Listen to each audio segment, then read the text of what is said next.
un par de minutitos más por seguimiento o empezamos. Venga.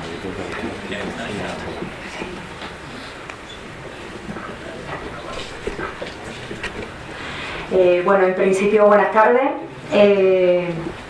Os doy la bienvenida a una conferencia más de este Noviembre Cultural, que como todos los años se viene celebrando en Arjona.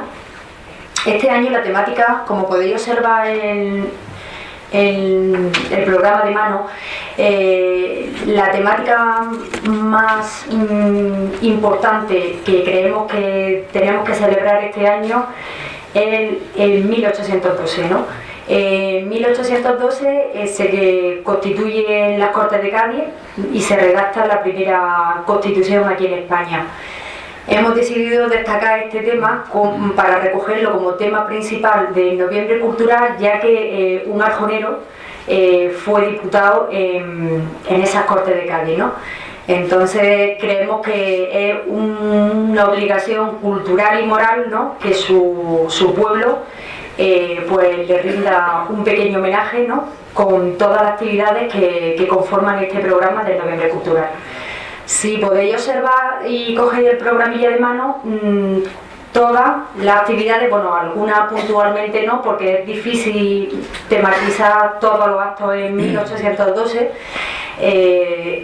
pero sí casi todo, incluso la ruta de la tapa este año, en vez de ser nazarí, se va a centrar incluso en la gastronomía que en esa época había, que bueno, es un poco muy parecida a la nuestra, pero bueno, hay algunas cosas que son diferentes y debemos de innovar e investigar también por aquellas fechas, no solamente quedarnos en la época nazarí.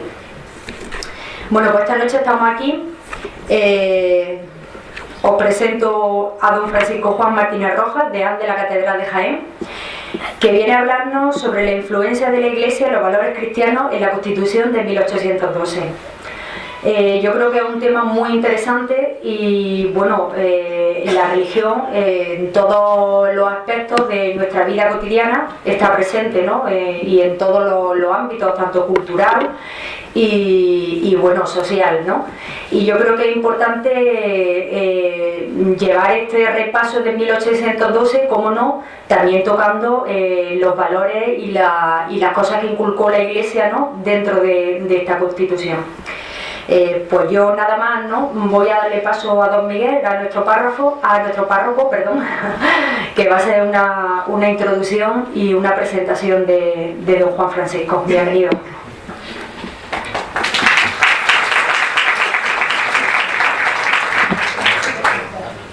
Señora concejala de Cultura, doña Lucía Casado Sierra, coordinadora de estos actos del Noviembre Cultural, señores concejales de la Corporación Municipal de este excelentísimo ayuntamiento, personalidades del mundo de la cultura de esta ciudad y de fuera, señoras y señores, buenas noches a todos. Para un sacerdote es siempre un honor presentar a otro sacerdote para cualquier acto, conferencia o celebración, ya que más que compañeros de trabajo o profesión, nosotros nos consideramos como hermanos de una misma familia, miembros de un mismo presbiterio diocesano y partícipes de una misma vocación y vida. Hoy tengo el honor de presentar a un compañero y hermano en el ministerio sacerdotal, don Francisco Juan Martínez Rojas. Solo que en esta ocasión la presentación de este sacerdote excede el simple ministerio y la misma fraternidad. Nunca he tenido la oportunidad como hoy de presentar a don Francisco Juan en un acto oficial, cultural o académico. Es por eso que hoy me siento inmensamente orgulloso de hacerlo y de que esté aquí, entre nosotros, en esta ciudad singular de Arjona. Y para un tema tan importante como es redescubrir el espíritu y el talante humano cristiano, de la primera Constitución española, promulgada por las Cortes Generales de España en Cádiz el 19 de marzo de 1812. Para los sacerdotes de mediana edad y para los sacerdotes jóvenes, don Francisco Juan no es solo un hermano en el ministerio sacerdotal, sino sobre todo y por encima de todo, él es un maestro, con todo lo que esa palabra lleva en su más profunda significación.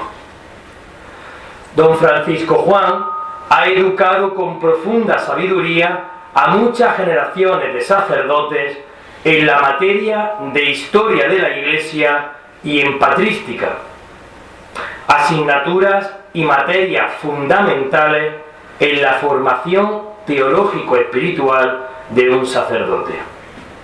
Actualmente sigue haciéndolo en el Seminario Diocesano de Jaén.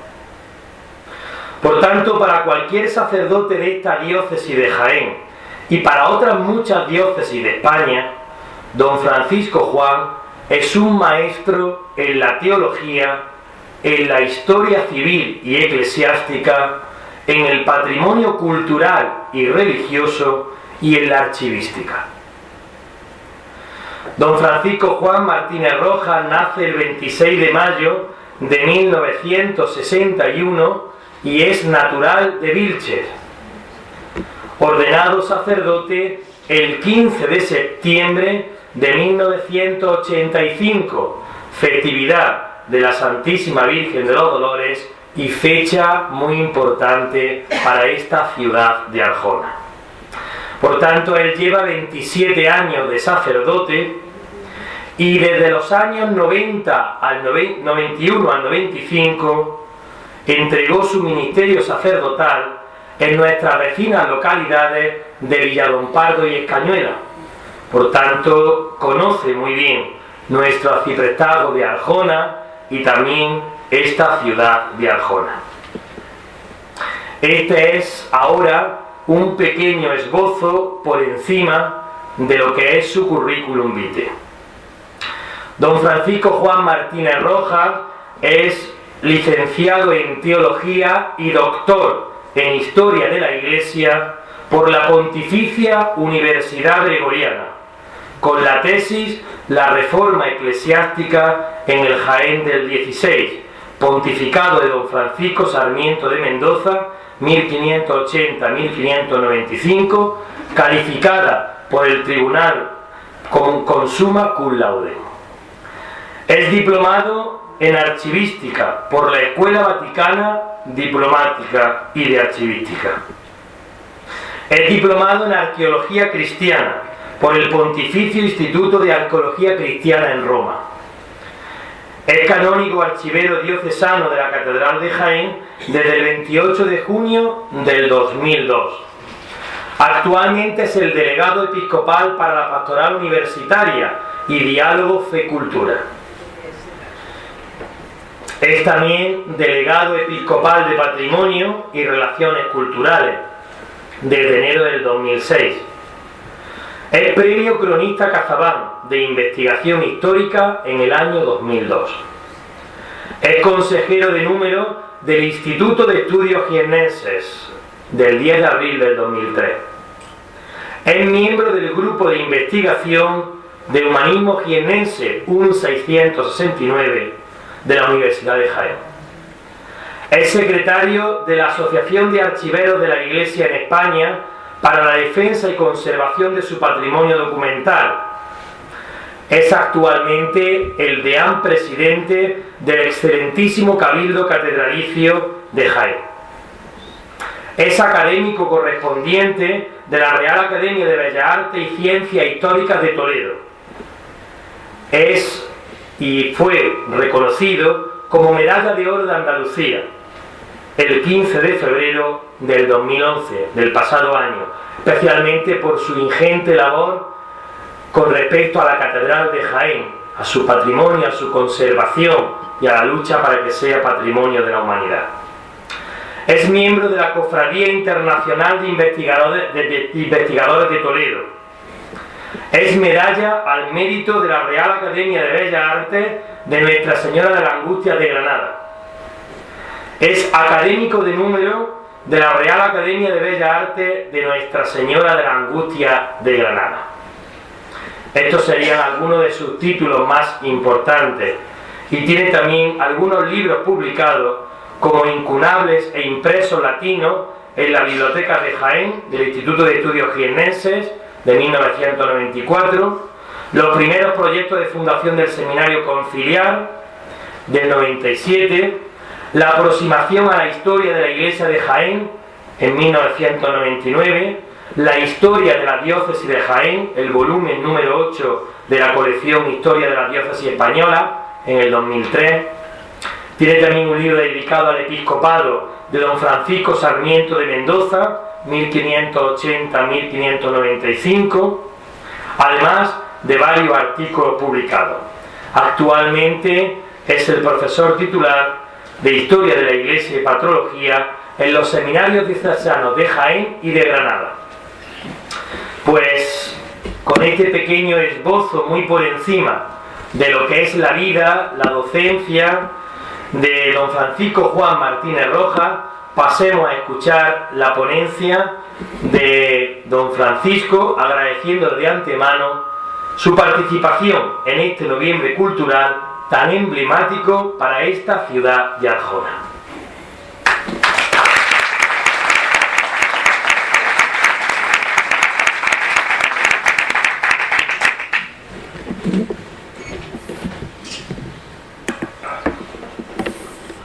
Señora concejal de Cultura y demás miembros de la excelentísima Corporación Municipal de Arjona, señoras y señores, querido Miguel José, dices que soy maestro, llevo 25 años, este año es el curso 25 que imparto Historia de la Iglesia y Patrología en el Seminario de Jaén y el quinto en el Seminario de Granada. Intento, pues eso, acercar a la historia de la Iglesia, que es, decía un teólogo alemán del periodo de entreguerras en el siglo XX, Karl Adam, en la constatación de la presencia del invisible, decía él con mayúscula, en medio de su comunidad. Venir a Arjona para mí es siempre un motivo de satisfacción porque me hace recordar momentos muy entrañables. Yo como sacerdote, y siempre lo digo, mi etapa más feliz como sacerdote ha sido mis 4 años en Villardón Pardo y Escañuela. No tenía que estar bregando con las administraciones públicas, con la catedral, ni con la UNESCO, ni tenía que estar viendo si llegan las subvenciones para las goteras, ni tenía que estar bregando con 29 compañeros más, que también tienen su cosa, ¿no? Yo esos años del 91 al 95, yo era un pipiolín, llegué con 29 años, pues era feliz, fui muy feliz, muy feliz. Y recuerdo precisamente en el mes de noviembre cuando me llamó don Ildefonso Fernández de la Torre, entonces párroco de San Juan, y luego Carmen, que posteriormente fue alcaldesa, entonces era la concejal de Cultura, para pedirme que participase en los actos conmemorativos del centenario de la declaración de Arjona como ciudad por la reina regente doña María Cristina. Y ahí tuve yo una primera conferencia que, si mal no recuerdo, fue allí en la plaza de San Juan. Hay allí un salón, ¿no? Un asunto social, me parece que se llama, ¿no? Eso fue el año 91, ya ha llovido. Y luego en el 2005 aquí, también, siendo Carmen entonces alcaldesa, participé en otra conferencia sobre el Jaén de 1755 con motivo del 250 aniversario de la declaración de la Virgen de los Dolores como patrona de esta ciudad. Con datos tan curiosos como, por ejemplo, que cuando el 1 de noviembre de 1755 se produce el terremoto de Lisboa, el obispo de Jaén, Fray Benito Marín, estaba confirmando precisamente la iglesia de Santa María, y tuvieron que sacarlo a hombros porque empezaron a caerse cascote y parte del tejado. Y ahora también, bueno, es San Juan. Pero ahora no hay terremotos de ese tipo, por lo menos, ¿no? Entonces, muchas gracias por invitarme y, bueno, a pesar de que uno no anda muy sobrado de tiempo, pero venir a esta ciudad con tanta tradición, con tanta historia, la historia siempre deja un pozo. Eso se ve nada más que cuando hay un país como Estados Unidos, que podrá tener mucho dinero y mucho armamento, pero no tiene historia ni tradición, pues es de un esnovismo insultante que salta a la vista cada 2 por 3. Cuando hay historia, el pozo de la historia, del tiempo, de la experiencia de los hombres y mujeres que a lo largo de tantos siglos han vivido el misterio de la vida en distintas claves. Evidentemente una de ellas, cronológicamente, en cuanto a tiempo importante, es la clave de la fe cristiana. Aquí en Arjona eso deja su pozo. Yo, como vicario de Fe y Cultura, he organizado para este presente año de la fe una serie de 6 viajes que he titulado Tras las huellas de los testigos de la fe, y el primero será el día 1 de diciembre, en el que iremos recorriendo las comunidades cristianas primeras, originarias. Visitaremos las ruinas de Iliturgi en el Cerro Maquiz, en Mengíbar, y luego vendremos a Arjona, evidentemente. Vendremos a Arjona, que en principios del siglo IV, en el concilio de Elvira, estuvo representada la comunidad cristiana de Iune, o Ayune, como se llamaba entonces, en ese gran sínodo, en ese gran concilio de la España cristiana de entonces, a la que asistieron 38 iglesias, 38 diócesis, y entre ellas una comunidad regida por presbítero, entonces no tenía obispo, que era la iglesia de Arjona. Creo que es importante recordarlo. Y centrándome ya en nuestro tema, la Constitución de 1812 y la religión, o la influencia de la Iglesia y de los valores cristianos en la redacción de la Constitución de 1812, en definitiva, creo que es un tema, como veremos, importante y sobre todo poliédrico. Desde el primer momento quiero advertir que se trata de un tema poliédrico porque confluyen muchas circunstancias que no son interpretadas unívocamente por todos los investigadores y los especialistas. Felicito al Ayuntamiento de Arjona y a la Concejalía de Cultura por dedicar precisamente este noviembre cultural a la Pepa. Creo que en muchos sitios ha sido una oportunidad perdida. En Jaén, por ejemplo, estuve yo en el archivo de la catedral buscando el domicilio de otro de los diputados doceanistas, don José Jiménez, me parece. Encontramos el domicilio porque entonces hacían en las parroquias lo que se llamaba el status animarum, que era un censo anual de todas las parroquias, por calles, por domicilio, y quién vivía en cada casa, normalmente con la edad y a veces hasta con la profesión. Una cosa completísima, ¿no? Se iba a colocar en la casa de la calle Obispo, que es la calle actualmente Obispo González, la que separa el ayuntamiento del obispado. Encontramos la casa, todo. Bueno, pues la placa está por poner.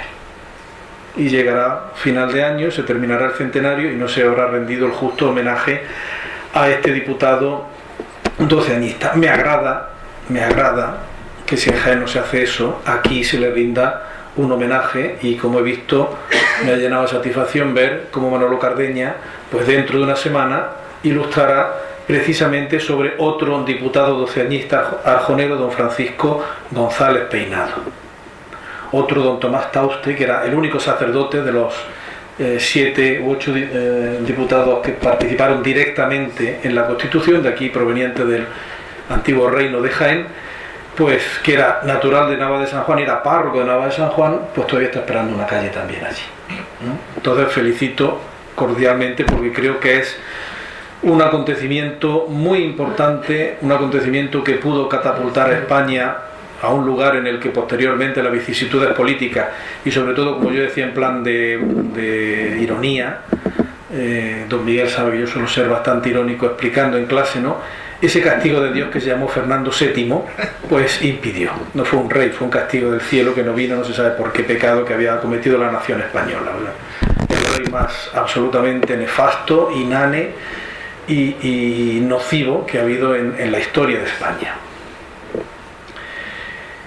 Por lo tanto, esta conferencia es un recuerdo de aquellos jiennenses que participaron en uno de los textos más perfilados del siglo XIX, en cuya gestación y desarrollo tuvieron parte importante varios eclesiásticos.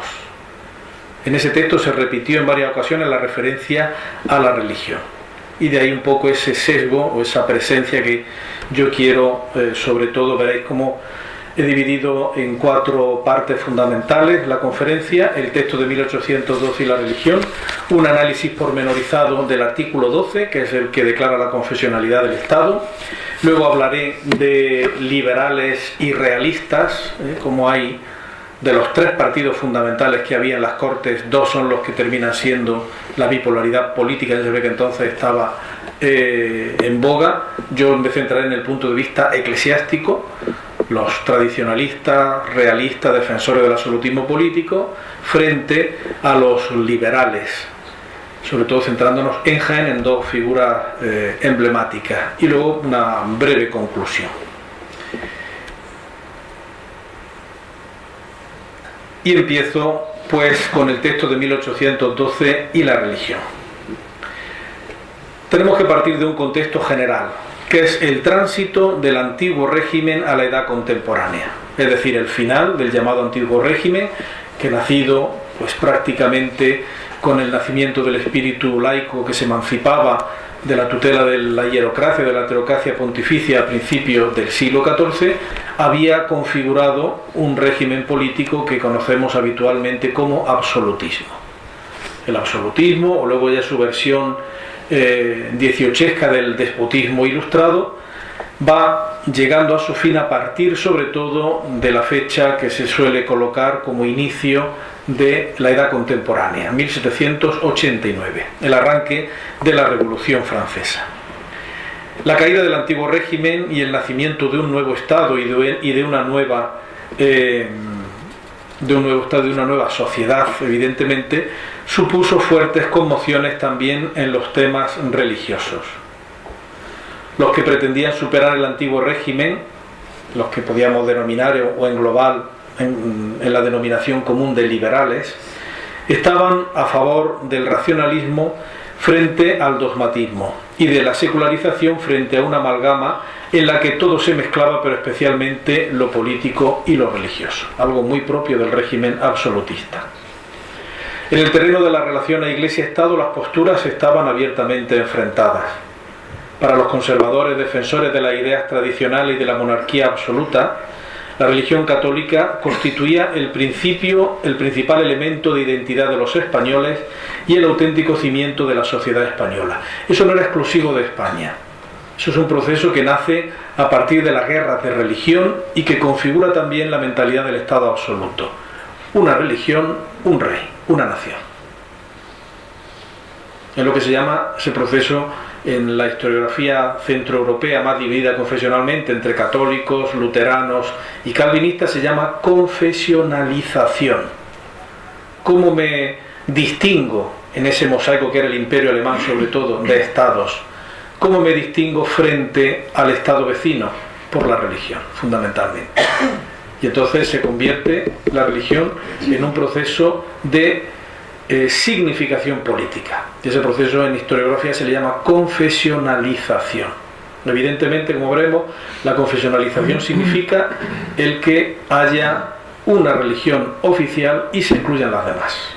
Veremos en qué sentido las Cortes de Cádiz recogen como herencia, digamos, del antiguo régimen esa confesionalidad del Estado y hasta qué punto ese valor, digamos, confesional que aparece en el artículo 12 es intangible o no es intangible. El poder soberano del rey procedía de la legitimación religiosa que recibía y, en consecuencia, todo el funcionamiento político se apoyaba en la doctrina católica. No hay que olvidar que el rey lo era por la gracia de Dios. De ello derivaba el que el Estado y la Iglesia estuviesen implicados a veces con una eliminación casi de las barreras y de las competencias de uno y de otro. Eso explicaría el que los liberales quisiesen la separación de la Iglesia y del Estado. Concebían el poder político fundamentado en argumentos estrictamente racionales y naturales. Es decir, el poder político dimana del pueblo, de la sociedad, aunque luego haya una tendencia absoluta o absolutista, y no de esa sanción divina que recibía el rey. Con ese contexto general vamos a intentar ubicar el texto de la Constitución de 1812. Una Constitución muy bien hecha, muy bien redactada, legible, con un lenguaje muy claro, don Federico Trillo seguramente no hubiera tenido que decir aquella famosa expresión de manda huevo, como dijo en las Cortes cuando era presidente, porque había una ley que tenía un título absolutamente ininteligible. No, si ustedes leen la Constitución verán que es clarísima, muy clara, muy clara. La Pepa, llamada así porque, como saben, fue aprobada el 19 de marzo de 1812, constaba de 384 artículos que se agrupaban en 10 títulos. De esos 10 títulos, el segundo estaba dedicado textualmente al territorio de las Españas, su religión y gobierno, y de los ciudadanos españoles. Y en el capítulo segundo de ese segundo título, dedicado al capítulo segundo a la religión, el único artículo afirmaba, el artículo 12: la religión de la nación española es y será perpetuamente la católica, apostólica, romana, única, verdadera. La nación la protege por leyes sabias y justas y prohíbe el ejercicio de cualquier otra. Luego examinaremos en el siguiente punto con más detenimiento la redacción y el alcance de este famoso artículo 12. Pero aparte del artículo 12, la presencia de la religión y de los valores cristianos se encuentra a lo largo de toda la Constitución. Por ejemplo, se halla en el mismo comienzo. Empieza en el nombre de Dios Todopoderoso, Padre, Hijo y Espíritu Santo, autor y supremo legislador de la sociedad. En el artículo 47 se ordena que las juntas electorales debían empezar sus sesiones con la celebración de una, dice textualmente, solemne misa de Espíritu Santo por el cura párroco, quien hará un discurso correspondiente a las circunstancias. En el artículo 117 exige a los diputados pronunciar, textualmente leo, poniendo la mano sobre los santos evangelios, el juramento siguiente: juráis defender y conservar la religión católica, apostólica, romana, sin admitir alguna otra en el reino. El artículo 173 obliga al rey a prestar juramento ante las Cortes que defenderá y conservará la religión católica, apostólica, romana, sin permitir otra alguna en el reino. Y lo mismo obligaba en su juramento como heredero el artículo 212 al príncipe de Asturias. Esa repetida referencia a la religión católica se explican por la imbricación del catolicismo en la sociedad española de la época. Y además, no hay que olvidarlo también, por la notable participación de clérigos en el proceso de redacción de la Pepa, y que evidencia el notable peso del clero en la España de entonces.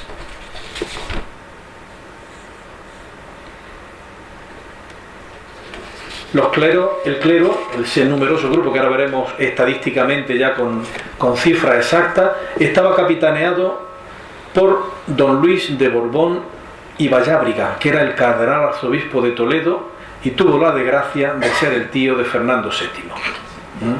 Pobre, lo sobrellevó como pudo. Bastante mal, porque al tío no había quien lo aguantara. Bueno, para que os deis cuenta, ¿qué se puede esperar de un rey que se rebela contra su padre y que permite que su padre y su madre mueran en el exilio en Roma, amparados por el Papa? O sea, a partir de ahí ya se puede esperar todo. El pobre don Luis de Borbón y Vallábriga, que era pues un hombre culto, él había nacido en Cadalso de los Vidrios, su padre era hijo de Felipe V, don Luis de Borbón, y como no era el heredero, pues el heredero era Fernando, y luego el segundo era Carlos, que fue rey de Nápoles y fue el posterior Carlos III, pues este lo dirigieron a la carrera eclesiástica, ¿no? Al padre de este cardenal representado en ese famoso cuadro de Goya. El padre no tenía vocación eclesiástica, total, que al final pidió dispensa siendo cardenal sin ser clérigo, siendo administrador del arzobispado de Toledo, y se casó con doña María Teresa de Vallábriga. Fue creo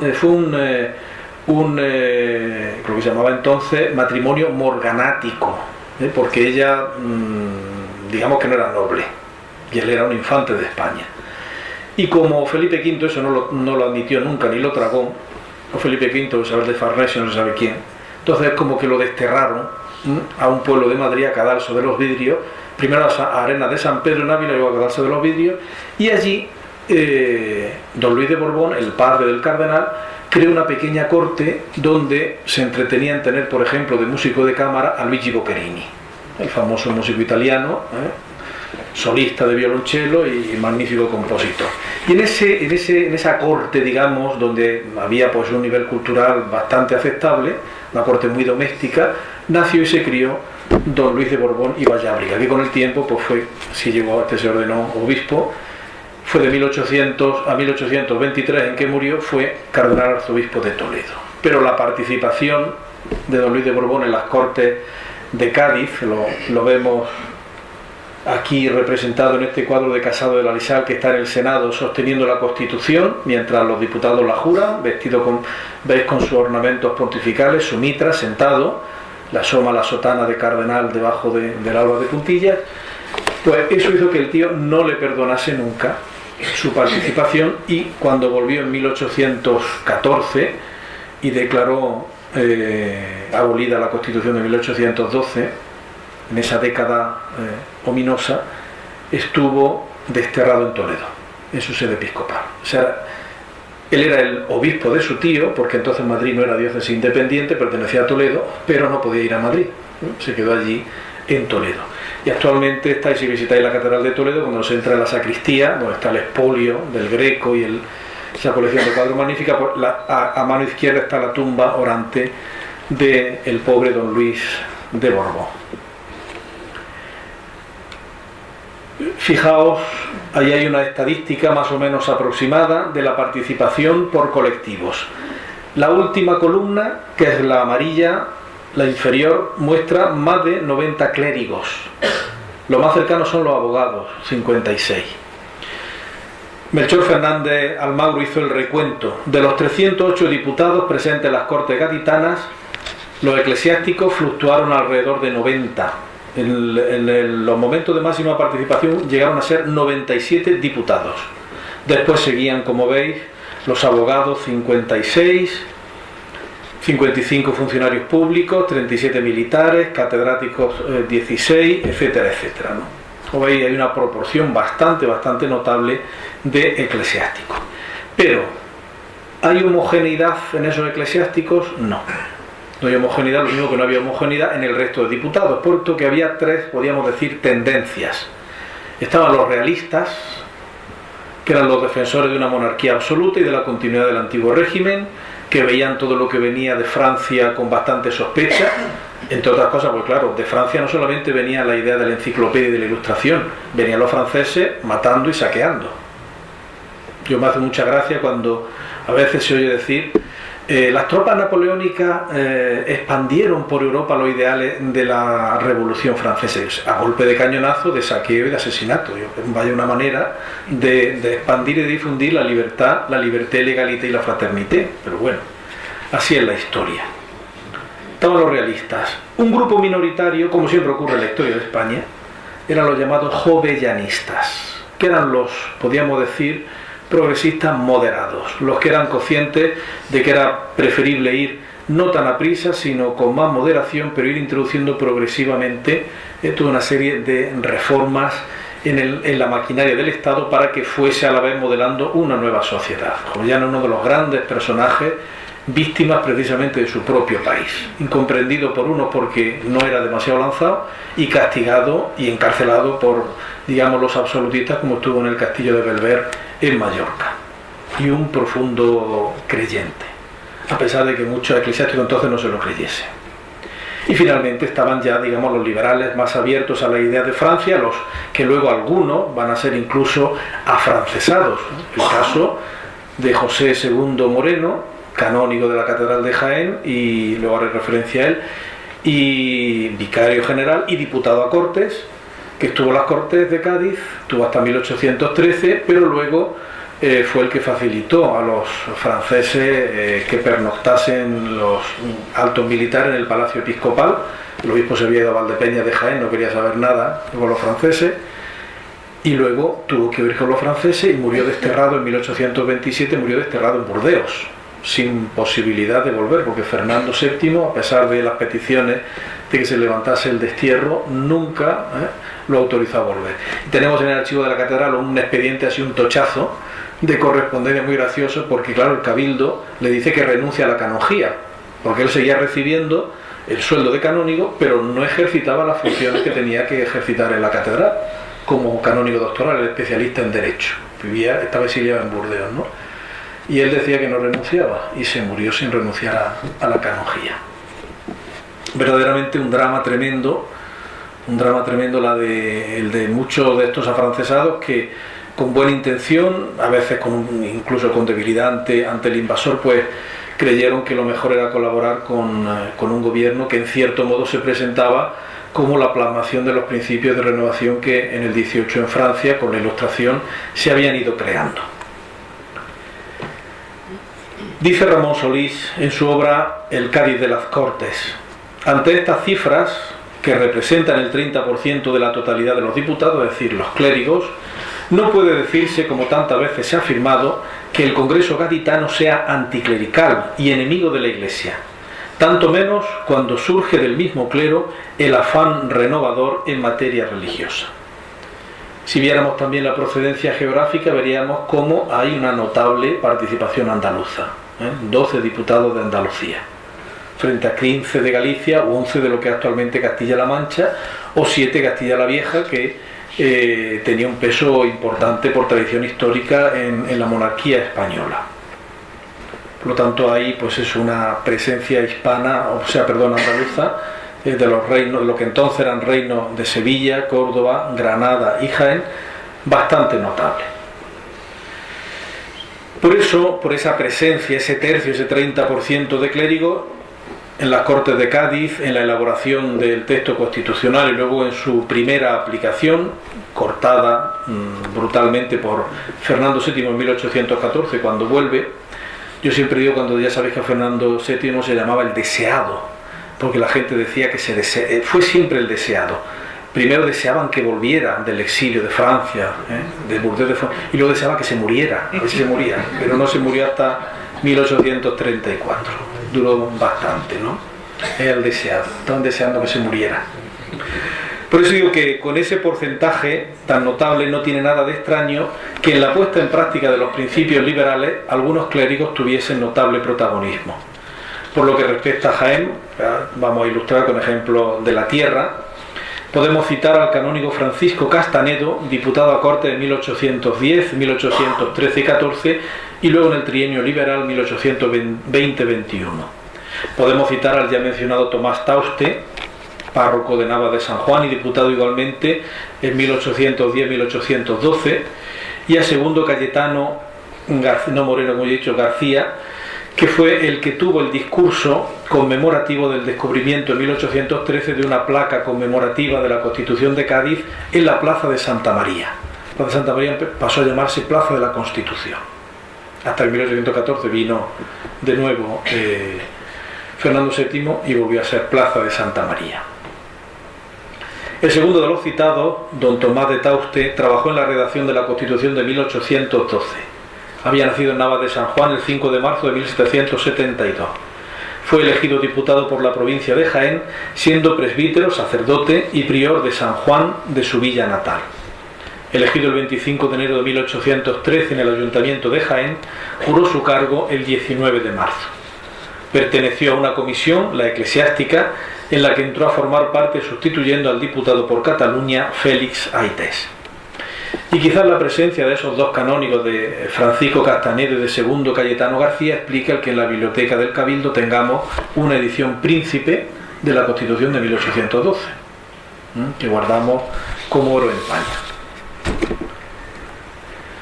Vamos a detenernos ya en el artículo 12, que intentaremos analizar y comentar.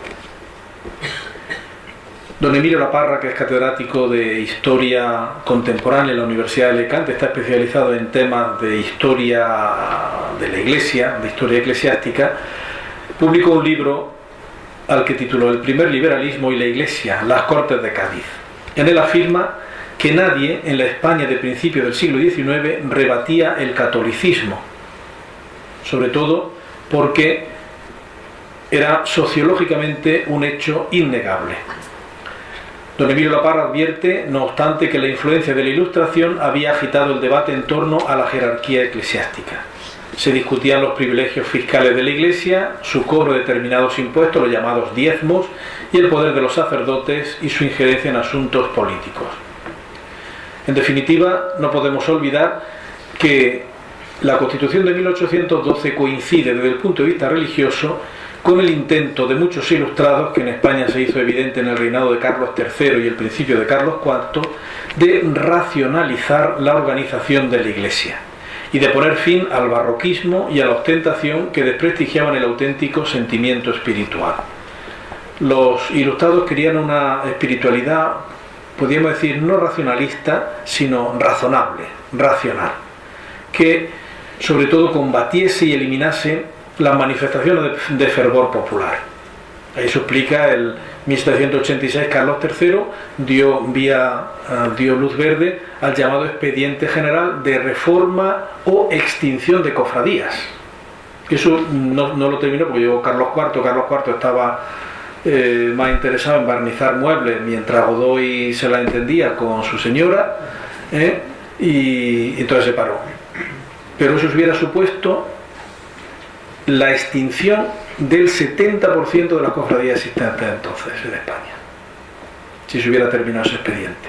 Y ahí pues tenemos en Jaén tenemos una obra muy curiosa, que es el discurso al venerable estado eclesiástico del obispado de Jaén sobre el culto inmemorial que se tributa a algunos santos en esta diócesis, del deán de la catedral, don José Martínez de Maza, donde arremete precisamente contra los falsos cronicones del siglo XVII, etcétera, etcétera, etcétera. Y dice tajantemente, cuando describe, por ejemplo, la romería de la Virgen de la Cabeza, que es una bacanal pagana y que el Consejo Real tenía que prohibirla terminantemente.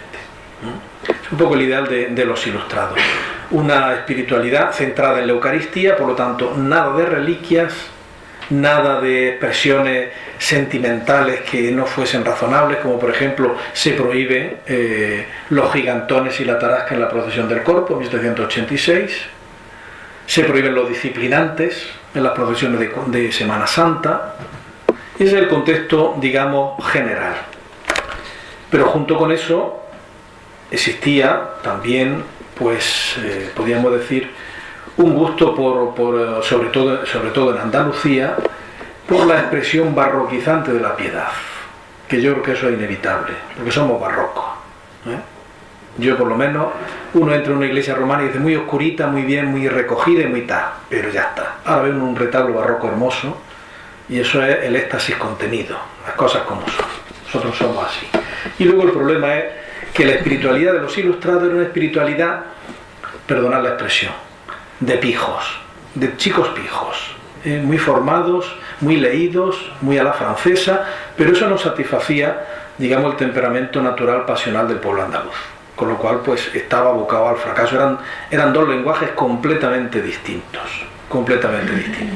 y veremos esa bipolaridad, que una esquizofrenia, esa bipolaridad se ve claramente en las Cortes de Cádiz y en la aplicación posterior que los principios de la Constitución pudieron tener, primero de 1812 al 14 hasta que vuelve Fernando VII, y luego en el trienio liberal de 1820 a 1823. Tenemos por un lado, digamos, eso ilustrado, pero luego también en las mismas sesiones de las Cortes latía otros temas que manifestaban una cierta cerrazón ante las innovaciones que pretendían los partidarios de una mayor apertura política. Los clérigos más tradicionales contraatacaron y tenemos personajes como el que veis ahí, que es Fray Rafael de Vélez, un monje capuchino, digno hermano de religión de Fray Diego José de Cádiz, a quien Fernando VII nombró obispo de Ceuta y del Salto lo hizo arzobispo de Santiago de Compostela, que entonces, después de Toledo y Sevilla, era la diócesis más importante de España. Otro de estos clérigos, Fray Francisco Alvarado, escribió toda una serie de opúsculos y de pequeños libritos con el seudónimo del filósofo rancio, donde defendía pues las posturas más arcaicas y pensaba que cualquier innovación significaba abrir las puertas al ateísmo y a la revolución, como había sucedido en Francia. El fruto de ese choque de intereses fue el artículo 12, en el que estamos centrados, que declara explícitamente la confesionalidad de la nación y la intolerancia de otros cultos.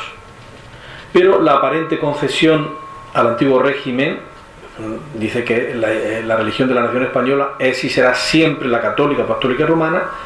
Era en cierto modo, como dice Emilio Laparra, un regalo envenenado.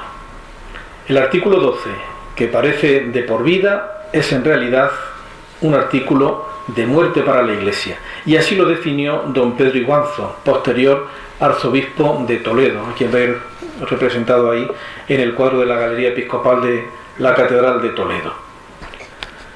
Don Pedro Iguanzo, que entonces no era arzobispo de Toledo, comprendió que Cádiz significaba la muerte de la Iglesia tal y como se entendía en el antiguo régimen, es decir, que no iba a poder vivir, no iba a poder desarrollar sus actividades tal y como lo había desarrollado entonces.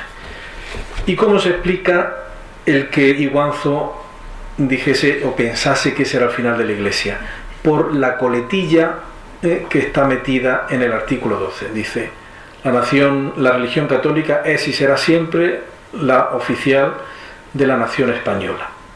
Y añade: la nación protege a la religión por leyes sabias y justas. Es como las leyes. Lo peor de las leyes no son las leyes, sino el reglamento de aplicación. Aquí se abría ya la puerta a otra serie de leyes que desarrollasen lo que se suponía que era la confesionalidad del Estado. Una confesionalidad que, en el punto de vista de la politología, se llama jurisdiccionalismo. Jurisdiccionalismo. Es decir, a partir de entonces, la Iglesia podía convertirse en un departamento más del Estado o estar controlada por el Estado. Y efectivamente, la mejor prueba no dio tiempo en 1813-14, porque... A ver... no, será aquí de nuevo. No dio tiempo porque Fernando VII declaró abolida. Pero en cuanto el general Riego se levantó en Cabezas de San Juan en 1820 e hizo que Fernando VII tuviese que jurar de nuevo la Constitución de 1812, empezaron a publicarse y a aprobarse una serie de leyes ya marcadamente, llamémoslo así, anticlericales, en el sentido de que preveían lo que era el programa, la hoja de ruta del liberalismo: la desamortización de los bienes de la Iglesia, la nueva reestructuración.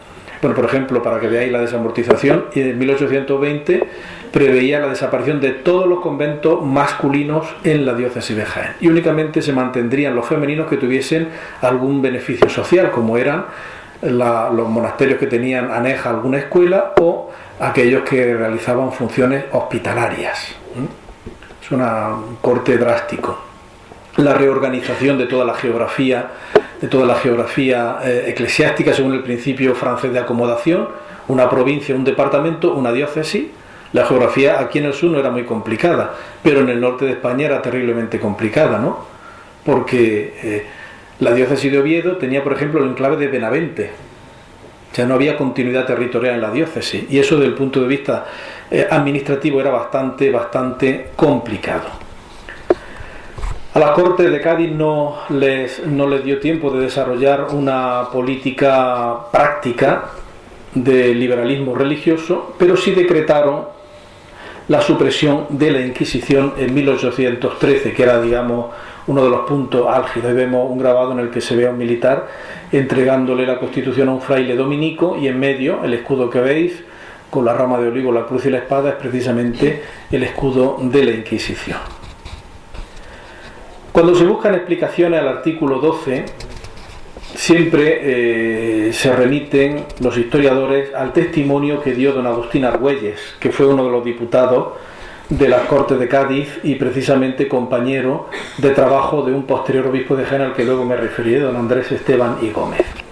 Don Agustín Argüelles, en su examen histórico de la reforma constitucional de España, que tuvo que publicar en Londres, exiliado ya después del final del trienio liberal en 1823, ofrece su testimonio. Él dice que el artículo 12 de la Constitución fue una cesión que aceptaron los liberales, no porque aprobasen su contenido, sino para evitar males mayores. Se trataba de una estrategia de transacción en la que se aceptaban las exigencias máximas de los conservadores, es decir, que el Estado fuese confesional, que la religión católica fuese religión oficial, a cambio de salvar la convivencia y otros planteamientos que se consideraban básicos en una constitución, como eran la soberanía de la nación, la prevalencia de las cortes sobre el monarca, la división de poderes, la supresión de la Inquisición y la libertad de imprenta. Si bien esa libertad de imprenta estaba limitada a lo político y sometida a lo religioso al control eclesiástico. A pesar de la referencia a la religión, el texto de 1812 provocó recelos en algunos miembros del clero, esos hábiles polemistas y polígrafos como el citado Rafael de Vélez, y otros muchos, sobre todo religiosos. Fray Rafael de Vélez, en la Apología del altar y el trono, una obra clásica defendiendo la relación Iglesia-Estado según los parámetros del antiguo régimen, escribía: con este ánimo voy a trasladar las ideas que se han estampado en nuestros papeles públicos. Ellos únicamente serán los testimonios que presente a la faz de todo el mundo y a juicio de todos los sabios. Por documentos tan auténticos y testigos tan irrecusables intento probar que algunos de nuestros españoles, se está refiriendo a los diputados, tal vez sin advertirlo, han adoptado en sus escritos aquellos horrorosos planes que la Francia y Napoleón han seguido para conquistar toda la Europa, destruir todos los cultos y convertir a España de una nación católica en un país de los ateos y de una potencia libre en una provincia cautiva uncida al carro de un tirano y de su infame filosofía. Pensaban mucho, ¿no?, que todo lo que fuese aplicación de una reforma política liberal, constitucional, era una concesión al invasor francés. Y no hay que olvidar que entonces se consideraba también como una guerra de religión la invasión francesa. Habían destruido imágenes, en Jaén fusilaron a dos monjas, a dos o a una, no recuerdo ahora mismo, de las Bernardas, en una de las entradas que hicieron, etcétera, etcétera, etcétera. Como se ha visto en el artículo 12, la Constitución de Cádiz es, en materia religiosa, una constitución confesional, porque afirma que la religión católica es y será necesariamente la de toda la nación, y además se muestra aparentemente intolerante porque prohíbe textualmente el ejercicio de todas las demás. Al considerar que es la única verdadera, se le está dotando de competencia teológica al legislador, algo que es absolutamente falso. Es curioso que durante la votación del citado artículo existiese absoluta unanimidad y un completo apoyo a la opinión de don Pedro Inguanzo y Rivero, que ya he hecho referencia, que sería posteriormente cardenal arzobispo de Toledo. Él utilizó un argumento que luego ha sido muy repetido hasta tiempos recientes, que es el de la convergencia de dos realidades, españolidad y catolicidad. No se puede ser español si no se es católico. Y decía Inguanzo: decir que la nación española profesa la religión católica es decir un puro hecho, un hecho que no es una ley, no incluye obligación, y aquí se trata de leyes fundamentales. Que la nación española profesa la religión católica, esta proposición no dice más que una enunciativa como esta: los musulmanes profesan la religión de Mahoma, los judíos la de Moisés. La religión debe entrar en la Constitución como una ley que obligue a todos los españoles a profesarla, de modo que ninguno pueda ser tenido por tal sin estar en esta circunstancia. Es decir, nadie podría ser considerado español si no era católico. La religión es la primera de todas las leyes fundamentales, porque todas las demás estriban en ella, y sin ella y sin los preceptos que por ella comunica su divino autor, no tienen fuerza ni obediencia las leyes humanas, y todo el edificio de la sociedad viene por tierra. Es también la más esencial, porque la nación será tan nación siendo monarquía como democrática u otro gobierno cualquiera, pero no será tan religiosa no siendo católica, y debe serlo igual en toda forma de gobierno. Así me opongo a que este artículo corra como viene y me parece que debe extenderse de modo que abrace los extremos indicados. Esto es, que se proponga como ley primera y antigua fundamental del Estado que deba subsistir perpetuamente sin que alguno que no la profese pueda ser tenido por español ni gozar de los derechos de tal. La confesionalidad del Estado, en el texto de la Constitución de 1812, no se limita solo a este artículo, sino que se ve toda ella, toda la Constitución, afectada por esta consideración. Fruto de la misma, la libertad de imprenta fue el escenario de las mayores fricciones en materia religiosa. Sin embargo, se puede apreciar una contradicción tal que en el decreto de libertad de imprenta del 10 de noviembre de 1810 solo se liberalizaba la impresión y propagación de las ideas políticas, no de las religiosas. Es decir, se podían publicar libros, El espíritu de la ley de Montesquieu, que defendía la división del poder legislativo, el judicial y el ejecutivo, pero no se podía publicar un libro protestante. Por lo tanto, ley de imprenta, libertad de imprenta restringida. Parece que la justificación de la actitud de los sectores liberales en torno a la libertad religiosa fue que no se atrevieron a enfrentarse directamente con los tradicionalistas, como dice Argüelles, y que prefirieron dar la batalla indirectamente en el reconocimiento de la libertad de imprenta, que debería conducir a la expansión de ideas y pensamientos nuevos y sobre todo debería de conducir a lo que era, ya se consideraba uno de los hitos de la conquista de las libertades modernas, que era la abolición de la Inquisición. ¿Cómo se vive esa doble actitud en Jaén? Pues en el clero sobre todo se vivirá con dos tipos de clérigos. El clero o el clérigo realista, representado por ese señor que veía ahí, que es don Andrés Esteban y Gómez. Fue por el que yo en un primer momento pensé hacer la tesis doctoral, porque tiene realmente materia para hacer la tesis doctoral. Menos mal que se murió, siempre digo menos mal que se murió en 1831, 3 años antes de que muriera Fernando VII y llegara el liberalismo, si no se hubiera muerto del susto entonces en el 34. Y luego el clero liberal, representado pues por Tausta, al que ya hemos hecho referencia, Francisco Castanedo, el segundo Cayetano García, Luis de la Mota Hidalgo, etcétera, Juan José de la Madrid, el deán de la Catedral, etcétera, etcétera, etcétera. Voy a presentar, digamos, dos personajes para que veamos un poco esa bipolaridad que hay frente a la Constitución de 1812 y lo que de ella se deriva. Y el primer personaje es don Andrés Esteban y Gómez. Él fue diputado en las Cortes por la provincia de Guadalajara. Había nacido en un pueblo de Guadalajara, Lustante, el 9 de noviembre de 1766. Fue elegido diputado el 12 de marzo de 1810 por 9 votos de los 10 electores y fue elegido en un pueblecito que se llama Anguita, está cerca de la Nacional 2, porque Guadalajara estaba ocupada por los franceses. Entonces los electores marcharon allí a Anguita para realizar la votación.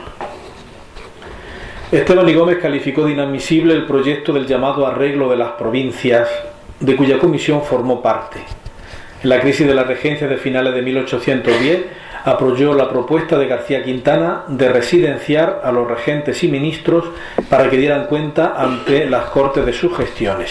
La residencia era un examen que se hacía ya desde tiempos de los Austria a los cargos públicos para ver si durante el ejercicio de su cargo se habían enriquecido ilícitamente o no.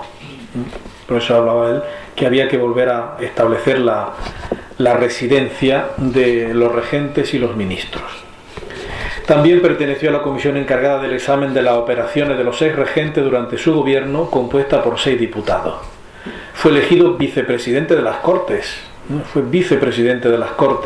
por 69 votos a favor, y se le concedió licencia para ausentarse durante 2 meses para marchar a Guadalajara a solucionar unos asuntos familiares. Debió de estar en la sesión de aprobación de la Constitución el 19 de marzo de 1812, porque consta también que ya llevaba varios días en Cádiz el 30 de marzo de ese mismo año. Curiosamente se unió el que era tradicionalista o realista, defensor de los derechos absolutos de Fernando VII, se unió a Agustín Argüelles, al que hemos visto antes, liberal, para pedir explicaciones y responsabilidades por la llamada batalla de Chiclana, acusando a la regencia de prestar muy poca atención a los asuntos militares. Chiclana de Cádiz, no Chiclana de aquí de Jaén, Chiclana de Cádiz. Y fue un hábil también, podríamos decir, polígrafo. Escribió y fundó junto con Guillermo Walde, Justo Pastor Pérez y Francisco Molle un periódico que se llamaba El Procurador General de la Nación y del Rey. Al regreso de Fernando VII fue nombrado obispo de Ceuta de 1814 al 16 y trasladado a Jaén en 1816, falleciendo en 1831, el 17 de junio.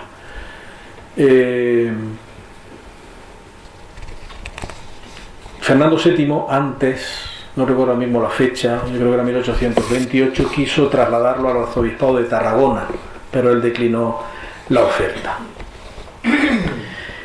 Cuando vino como obispo a Jaén, después de su experiencia en las Cortes de Cádiz, tuvo que hacer frente a un periodo turbulento de cambios y ante ello reaccionó afirmando repetidamente los valores de la sociedad estamental.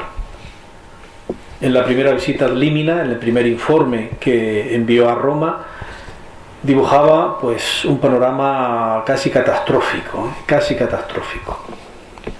Su gobierno lo desarrolló en gran parte como publicista, editando exhortaciones pastorales, circulares y edictos en los que se reflejaban las situaciones cambiantes por las que atravesó la diócesis de Jaén en el primer tercio del siglo XIX. Son varias las cartas pastorales en las que ponía en guardia a su diocesano contra la lectura perniciosa de libros prohibidos y les alertaba del peligro de la difusión de doctrinas que socavaban los cimientos de la monarquía y de la Iglesia.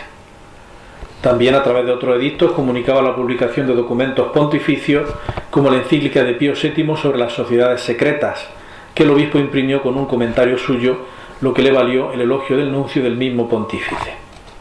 Sus circulares dan cuenta igualmente de los avatares políticos que sacudieron al Jaén de entonces. Por ejemplo, el levantamiento de Riego, que se cerraba con la invasión de los 100.000 hijos de San Luis, y la posterior liberación de la familia real en Cádiz. Las ulteriores intentonas liberales, así como, un hecho curioso, el atentado iconoclasta contra el crucifijo y la Virgen del Consuelo en 1825. En la calle Maestra, ya sabéis que hay un crucifijo, y luego en el Arco del Consuelo una Virgen, pues en 1825 amanecieron una mañana destruidos. Y él escribió una carta pastoral, pues eso, ordenando actos de desagravio y poco menos que diciendo que la mano que había ejecutado ese sacrilegio pues venía de Francia. El mal venía de Francia. Durante el trienio liberal tuvo que hacer frente a las medidas anticlericales de las Cortes, sobre todo contra las órdenes religiosas, y en 1822 se vio obligado a publicar una pastoral en defensa de la Constitución. Concluida esta etapa, Esteban y Gómez, que era un hombre culto, había sido profesor en la Universidad de Sigüenza, tradujo del italiano la obra del abate Bolgeni sobre el episcopado en apoyo de la institución divina de la jerarquía. Fue impresa en Madrid en 1824 y es una obra que tiene muchísimos ejemplares en la biblioteca pública. Si os metéis en internet, en la página del Patrimonio Bibliográfico Español, pues ponéis Bolgeni, y entonces el episcopado de Bolgeni, publicado en Madrid en 1824, dice por un sacerdote secular, no dice el nombre. El sacerdote secular es el obispo de Jaén, y lo costeó, se sabe porque le escribió una carta al Papa enviándole un ejemplar y decía que lo había traducido él y había costeado la edición en Madrid. La figura de don Andrés Esteban y Gómez aglutina varias características que convergen en este periodo. Su defensa de los valores tradicionales pone de manifiesto la psicosis de asedio que algunos miembros de la Iglesia empezaron a tener en una sociedad que se aprestaba para dejar su oficialidad, su confesionalidad cristiana, cuando esta transformación en ocasiones se realizaba de modo unilateral y traumático. La insistencia en la enseñanza de doctrina segura era consecuencia del fracaso de una ilustración católica que había sido incapaz de defender a la Iglesia de los embates de las nuevas ideas.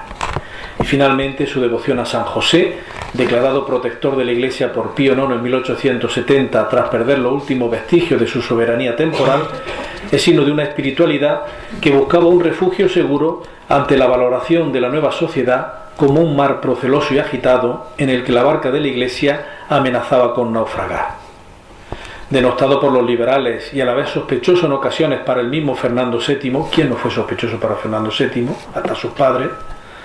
Don Andrés Esteban y Gómez es imagen viva de los personajes, de un modo de personaje, esos clérigos realistas de un periodo convulso y en transformación, cuyos acontecimientos sobrepasaron ampliamente a sus mismos protagonistas.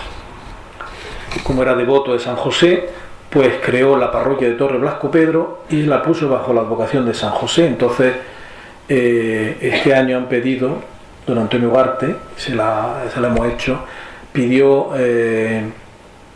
el cuadro para llevarlo allí a hacer una exposición. Entonces le hemos hecho una reproducción del cuadro Sí, le hemos regalado de estas reproducciones que se hacen ya en tela, ¿no? Sí, la verdad es que da el pego. Es más pequeña que la que hay en el obispado, es más pequeñita, ¿no? Para que la entronicen allí y tener el recuerdo del fundador de la parroquia, don Andrés Esteban y Gómez. Está enterrado en el coro de la catedral, entrando por la nave de la epístola, donde está el órgano, pues es la primera tumba que hay.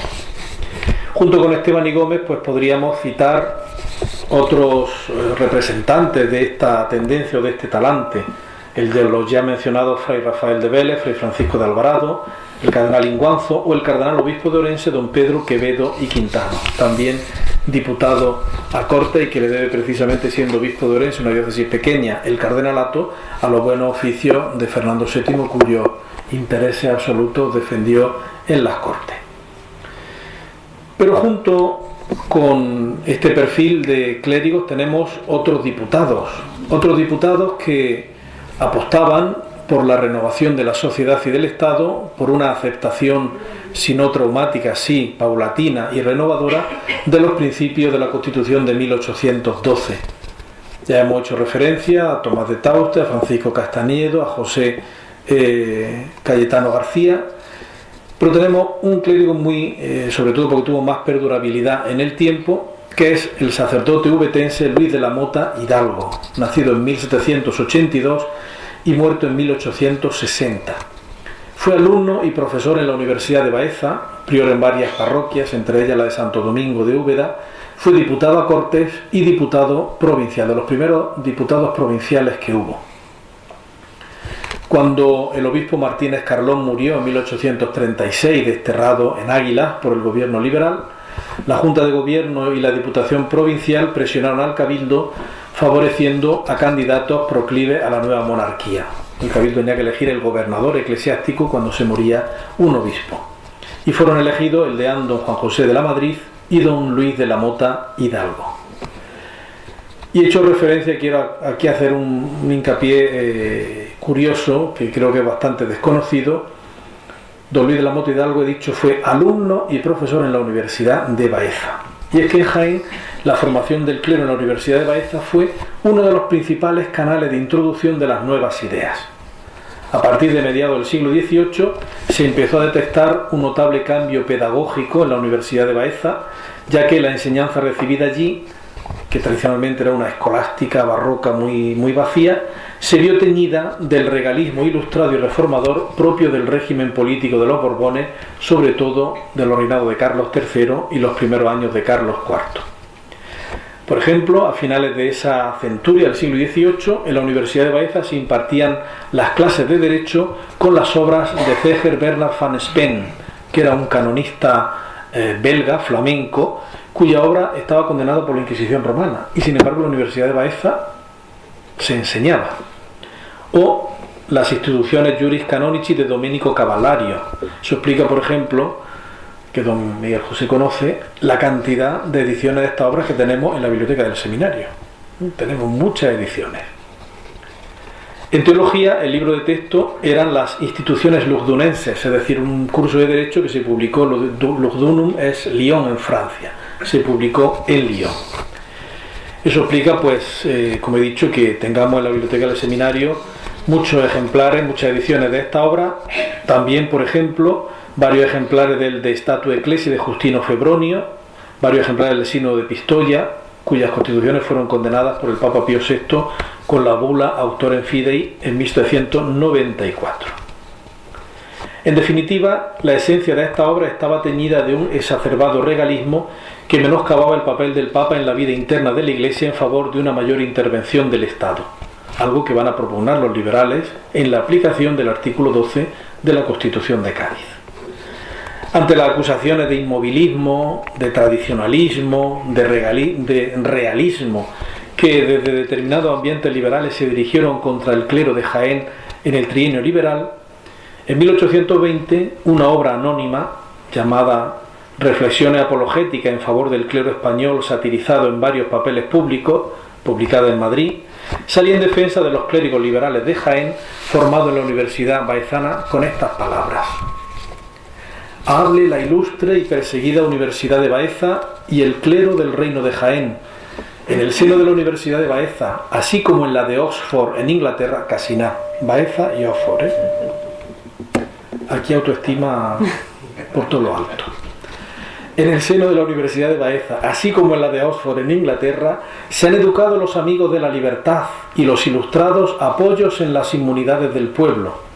Antes que se hubiese tenido la menor ni más remota idea de reivindicar sus derechos perdidos, se formaba en esta universidad verdaderamente sabia el semillero de ideas y conocimientos ilustrados sin los que es imposible se preparen y perfeccionen las mudanzas y cambios políticos. De aquí las persecuciones y choques que con tanta repetición sufrió este digno y respetable claustro, así como el descrédito en que han llegado a mirarse los párrocos del obispado en los 6 años precedentes, es decir, desde 1820 al 14, de que volvió Fernando VII de Francia e instauró de nuevo el absolutismo. Así como el descrédito en que han llegado a mirarse los párrocos del obispado en los 6 años precedentes, como educados y formados en su seno. Si la provincia de Jaén abunda en conocimientos e ideas liberales, al claustro y al clero se le debe. La Corte de Cádiz, junto a los clérigos realistas, tendríamos que recordar también a otros clérigos liberales ilustres, aparte de los mencionados ya de Jaén, como es el más representativo Diego Muñoz Torrero, que fue rector de la Universidad de Salamanca, al ya mencionado cardenal don Luis de Borbón y Villábriga, a José Mejía Lequerija, José Nicasio Gallego o Antonio Jesús Ruiz de Padrón. Y voy a ir ya concluyendo. Don Antonio Ceballos Atienza, de quien yo fui secretario cuando era obispo de Ciudad Rodrigo, los 2 primeros años de 1988 al 90, justo un año antes de venir aquí a Escañuela, ha sido obispo de Cádiz desde 1993 hasta 2011 y publicó, con vistas a la celebración del bicentenario de la Constitución de Cádiz, que sabe que se firmó y las sesiones se desarrollaron en la iglesia del Oratorio de San Felipe Neri, escribió una carta pastoral titulada Recordar y celebrar. Recordar y celebrar. Y ahí afirmaba: no puede olvidarse que algunos eclesiásticos influyentes se alinearon con el grupo llamado reaccionario, defensores del absolutismo real, y que se opusieron con fuerza a algunas de las decisiones de las Cortes, como la libertad de imprenta o la supresión de la Inquisición. Pero en verdad, lo más florido del clero ilustrado de la época apoyó el trabajo constitucional y fue verdadero protagonista de este momento. En definitiva, las circunstancias eran tan arduas, tan difíciles, que, como ya he dicho, esas circunstancias sobrepasaron con mucho a sus protagonistas, y ya fuesen realistas o ya fuesen liberales, los elementos clericales del estamento del clero español que participaron en las Cortes de Cádiz intentaron de la mejor manera cada uno, según le dictaba su conciencia, sacar adelante un texto que sirviese para el mejor gobierno de este país. Y nosotros, que queremos también lo mejor para este país que se llama España, 200 años después de la Pepa, queremos también colaborar, y creo que en Arjona este noviembre cultural que tan magníficamente habéis diseñado es una apuesta positiva para recuperar una de las páginas más hermosas, trágicamente no desarrollada en toda su potencialidad, de la historia de España, y en la que estuvieron presentes los valores del cristianismo y de la religión, aunque se entendiesen de manera diferente por unos y por otros. Muchas gracias por su atención.